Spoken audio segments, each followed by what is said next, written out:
Salut zusammen und herzlich willkommen zurück zur F1 2021 in der MyTeam-Karriere. Wir sind wieder zurück mit Castle Motorsport. Und ja, das nächste Rennen ist in Holland und Belgien war eigentlich gar nicht so schlecht gewesen. Wir haben dort zwar keine Punkte geholt, aber so an und für sich mit dem neuen Chassis, das wir noch bekommen, oder ein Upgrade im Chassis, hat uns noch relativ viel gebracht. Und ich würde sagen, wir gehen jetzt gerade direkt auf Holland. Wir schauen mal, was uns dort noch so erwartet schlussendlich. Und wie gut dass wir dort abschneiden, weil Holland ist ja jetzt so eine Powerstrecke. Dort bringt es eigentlich mehr, wenn man eigentlich eine gute Aerodynamik hat. Das haben wir aber zwar nicht. Aber wir schauen mal, wo wir landen schlussendlich. Und entwickeln können wir ja nichts. Wir können, glaube ich, gar nichts machen. Was wir noch einmal schauen müssen, ist wegen dem Zweitfahrer. Der Vertrag, der läuft ja... Oh Gott, jetzt macht der Alesi genau die gleiche Pose wie ich, Mann. Wie sieht das aus? Einfach so zwei Idioten, ey. Oh mein Gott, okay. Ja, können wir den Vertrag schon verlängern? Vom Alesi. Dann können wir, glaube ich, verlängern. Aber ich habe, glaube ich, das letzte Mal noch gesagt, wir nehmen, glaube ich, einen anderen Fahrer, weil der Alesi ist auch mit der Moral nicht so zufrieden.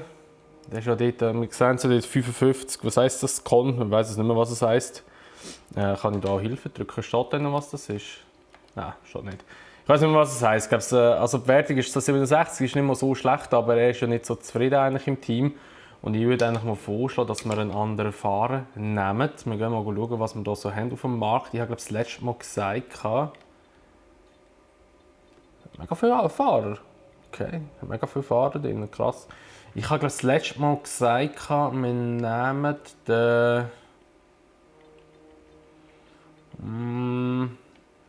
Da der Schwarzmann. Schwarzmann. Ich kann dem, glaube ich, so kein Angebot machen, oder? Dann einfach auf der Watchlist. Wahrscheinlich müssen wir wirklich warten, bis es dann so weit ist, bis der Vertrag abläuft. Und das ist erst nächstes Wochenende. Gut, also wir sparen noch Geld. Wir geben jetzt auch nicht noch irgendwie Geld aus für irgendetwas, das wir nicht brauchen. Wir haben ja 1,98 Millionen. Und ja, wir gehen jetzt mal auf Holland, wir schauen mal, was wir dort schaffen. Wenn wir gut abschneiden, holen wir sicher noch mal mehr Geld. Wir haben jetzt noch einen weiteren Sponsor. Und ja, let's go. Wir sehen uns gleich wieder im Blitz Qualifying.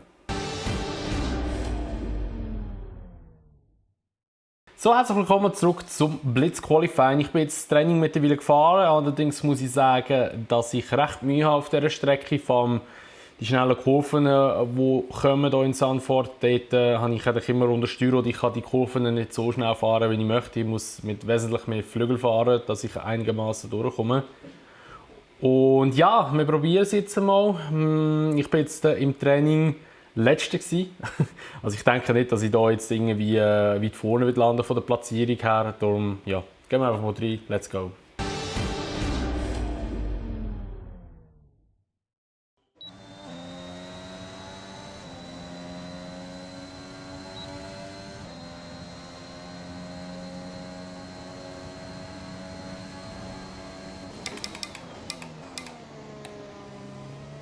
Ein bisschen spät auf der Bremse hier.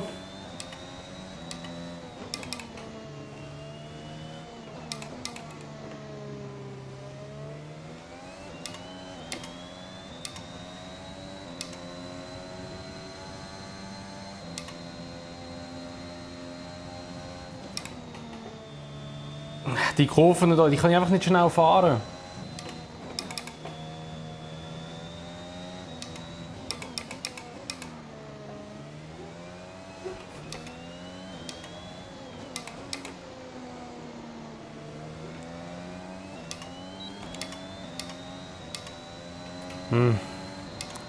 Ich kriege einfach kein Tempo ins Auto rein.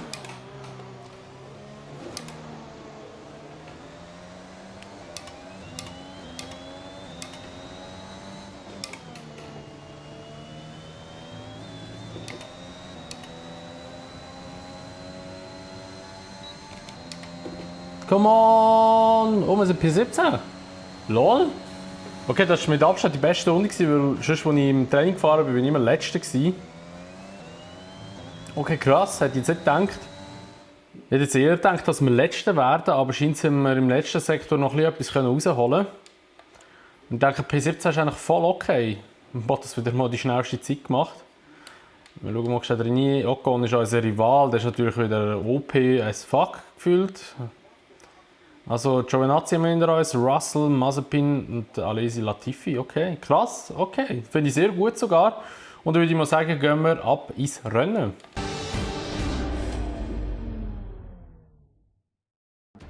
Es sind nur noch wenige Minuten bis zu Beginn des Rennens. So sieht die Startaufstellung aus. Valtteri Bottas startet von der Pole Position. Und daneben steht Lewis Hamilton. Die restliche Startaufstellung sieht aus wie folgt: Leclerc, Norris, Daniel Ricciardo und Verstappen. Sainz, Perez, Stroll und Pierre Gasly. Vettel, Tsunoda, Fernando Alonso und Ocon.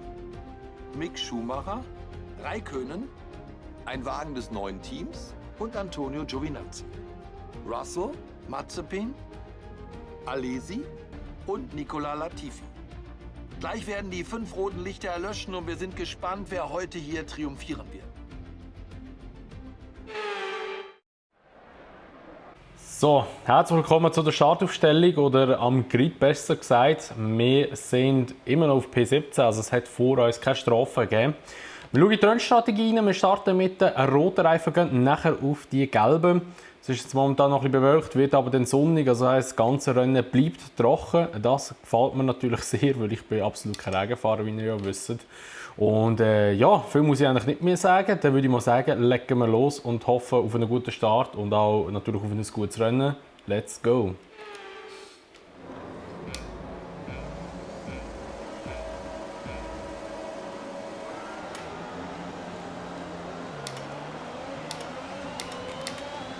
Okay, eigentlich einen mega guten Start gehabt.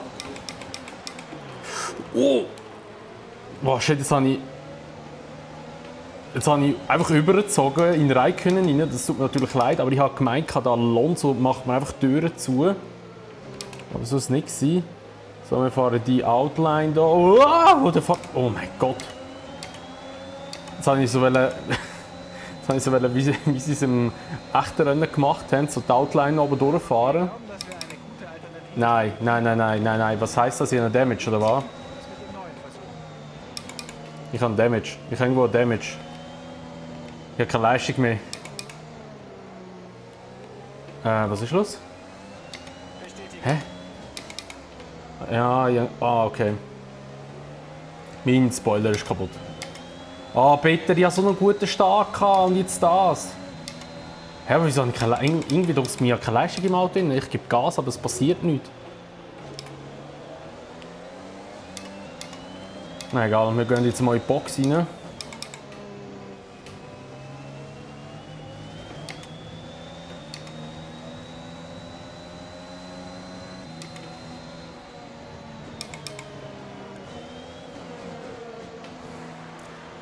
Okay, das ist bitter. Okay, da ist noch ein Aston drin, das Stroll war das, ich habe einen grünen Helm gesehen. Das ist bitter. Aber das war wirklich nur eine leichte Kollision, oder hätte es eine leichte Kollision sein, weil bis anderes kann ich mir nicht vorstellen. Oh Mann, das ist ein bisschen scheisse. Jetzt fahre ich mit den Mediums durch. Ja, mal schauen, was jetzt passiert. Ich muss ehrlich sagen, mit dem Medium bin ich nicht gross gefahren in Zandvoort im Training. Ich habe keine Ahnung, wie der Reifen sich hier verhält. Aber vielleicht funktioniert er ja besser als der Soft, man weiß ja nie. So, ich würde mal sagen, ich tue mal ein bisschen meine Runde reinfahren und versuche mal aufzuzahlen. Also wahrscheinlich wird erst wieder etwas passieren, wenn wir da die anderen wieder eingeholt haben nach ihrem Boxenstopp. Aber wir schauen mal.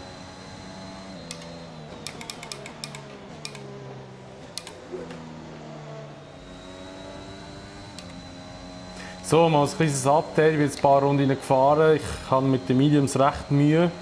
Und ich hole auch nicht wahnsinnig gut auf Vordermänner. Also ich fahre auch sehr langsame Zeiten.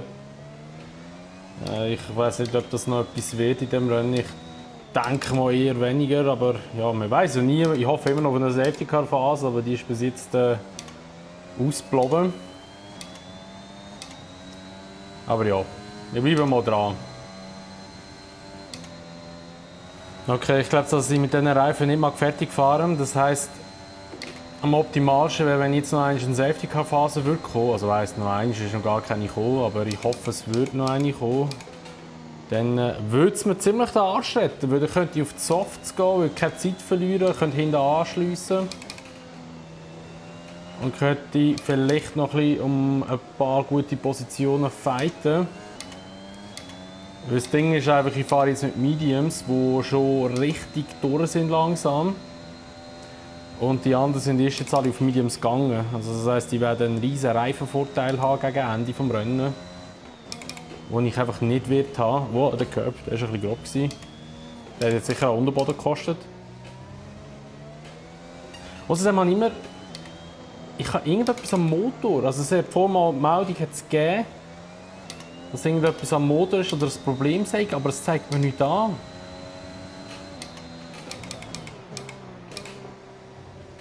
Das ist schon komisch. Wow. Das ist eigentlich alles grün. Aber irgendetwas ist am Motor, weil ich habe immer wieder Leistung. Da wieder keine Leistung, es schwankt hure. Das ist mega komisch. Ja, ich fahre jetzt mal weiter, hoffe, dass ich noch eine Safety-Car-Phase bekomme, aber ich denke, es wird nicht in dieser Art und Weise kommen. Was ziemlich scheiße ist. Aber die Mercedes, holy shit, was haben die für ein Update dabei gehabt? Die sind ja richtig OP. Da, in dem Sektor innen da. Wow! Alter Bots, du kannst dich einfach so durchstechen. Holy shit! Ich wollte gerade reinziehen, dass er durchgehen kann. Alter. What the fuck, sind ernst? Ich glaube, sie haben den Spoiler noch geschlossen. Ich glaube, sie haben den Spoiler geschlossen. Ah, sorry, Frontflügel, sonst regen sich wieder ein paar auf. Ja, ich habe seinen Frontflügel kaputt gemacht. Sorry, Bottas, für den. Aber du hättest schon kurz ein paar Sekunden warten und nicht einfach so reinstechen. Mein Gott. Geht er in die Box? Ja, er geht in die Box. Bitter.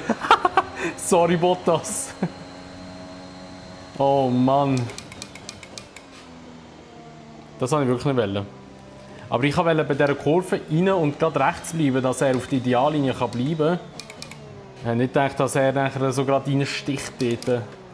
Aber er hat es ein bisschen brisant gehabt.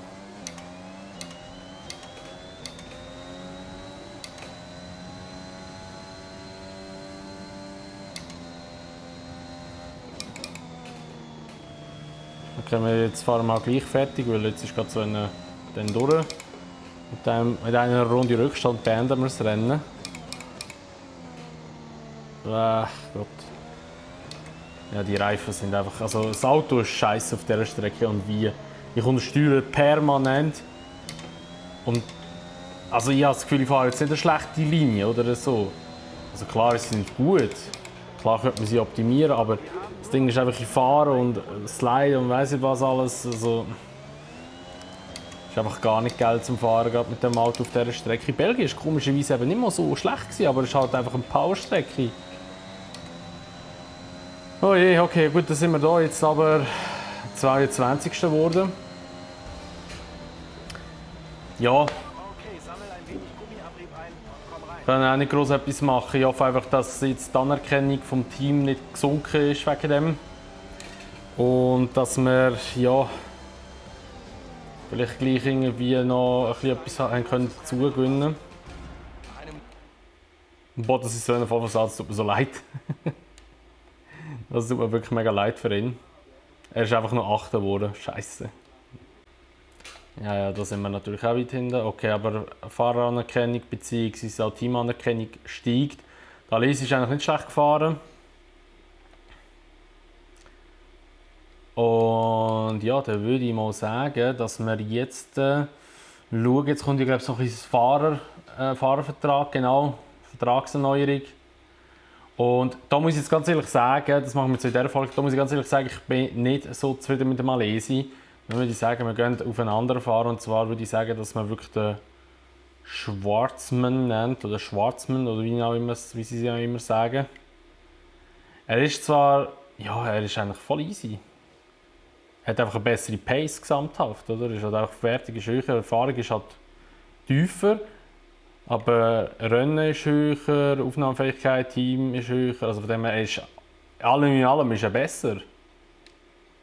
So, nehmen wir mal Kontakt auf mit ihm.